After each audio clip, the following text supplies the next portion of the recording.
Dieu est justice parfaite. Il est aussi miséricorde infinie. Ces deux attributs peuvent sembler contradictoires, mais ils sont tous deux essentiels à sa nature. La justice exige le châtiment du mal.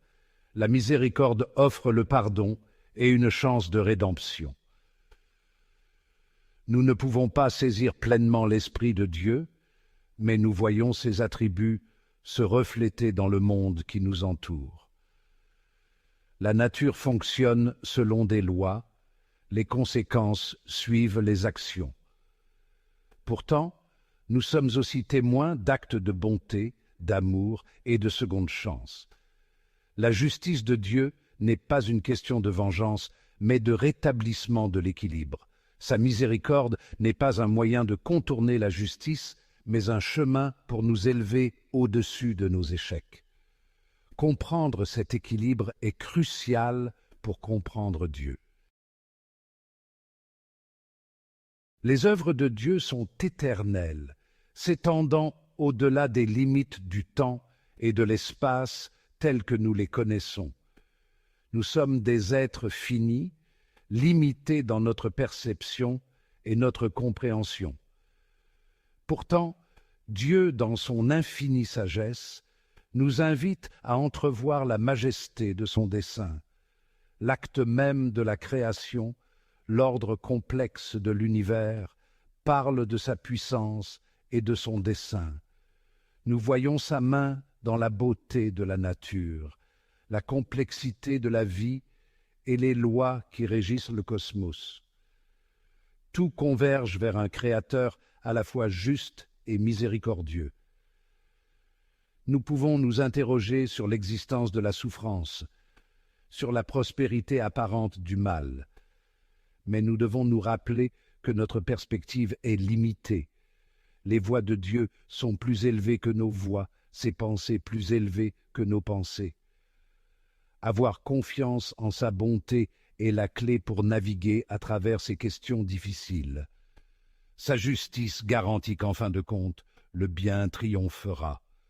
Sa miséricorde offre de l'espoir, même dans les moments les plus sombres.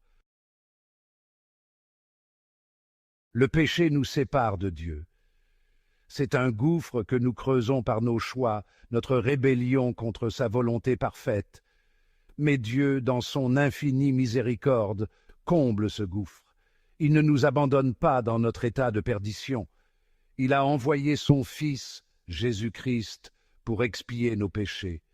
Par le sacrifice du Christ, le pardon nous est offert et un chemin de retour vers Dieu nous est ouvert.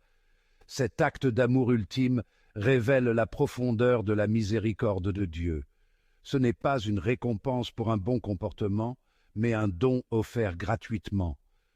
Cette miséricorde, cependant, ne diminue en rien la justice de Dieu. Le prix du péché est toujours payé, mais il est supporté par le Christ à notre place. C'est le cœur du message chrétien, la rédemption par le sacrifice, la justice tempérée par l'amour. Accueillir cette vérité apporte une joie profonde.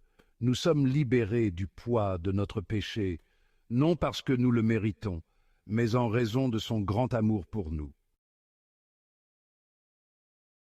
Comprendre la justice et la miséricorde de Dieu exige de l'humilité.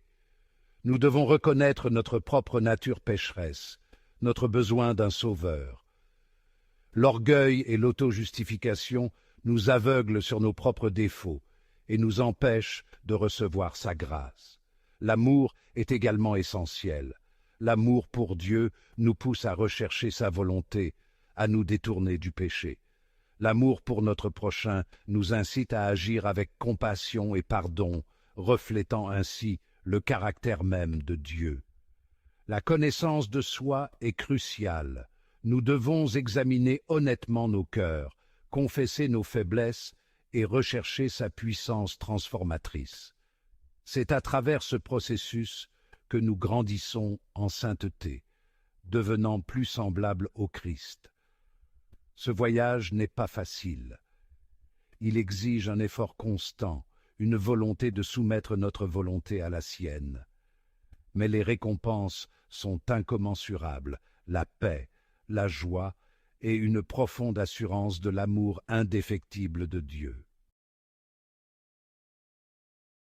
L'expression ultime de la justice et de la miséricorde de Dieu se trouve dans l'éternité. Ceux qui ont accepté sa grâce, qui ont placé leur foi en Christ, connaîtront la vie éternelle en sa présence. Ce n'est pas simplement échapper au châtiment, mais un état de joie parfaite et de communion avec Dieu. Imaginez un monde libéré de la douleur, de la souffrance et du péché. Un monde où l'amour règne en maître, où chaque larme est essuyée. C'est l'espoir qui nous soutient. La promesse d'un avenir où la justice et la miséricorde de Dieu s'alignent parfaitement, où nous sommes enfin capables de saisir la plénitude de son amour et de nous prélasser dans sa gloire éternelle. Cherchons Dieu de tout notre cœur, en nous efforçant de vivre des vies qui reflètent sa bonté, car c'est en le connaissant que nous découvrons le vrai sens de la joie, de la paix et de la vie éternelle.